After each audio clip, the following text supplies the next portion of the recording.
আজকে আমাদের বর্ধমানে টিপটিপ করে সারাদিন বৃষ্টি পড়ছিল, তাই আমার আজকে দোকান তাড়াতাড়ি ছুটি হয়ে গেছে, তাই চলে গেছিলাম বাপটুদার দোকানে। আর অনেক দিন পর আজকে বাপটুদার দোকানে এসেছি। ব্যাপারটা একদম কোইন্সিডেন্স ছিল, মানে এসেই দেখছি এখানে প্রোগ্রাম চলছে।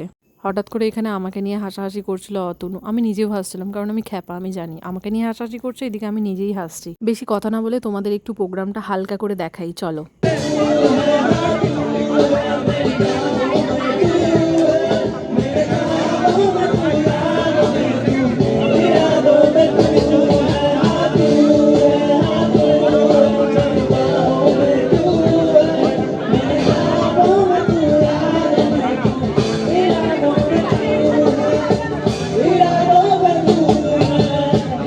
এখনও পর্যন্ত বৃষ্টি পড়ে যাচ্ছে, আমরা হয়তো আর কিছুক্ষণ থাকবো, তবে বৃষ্টি পড়ছে একটু তো খেতে হবে, এসেছি বলে কথা। তাই রূপমদা খাইয়েছিল ফিশ কাটলেট।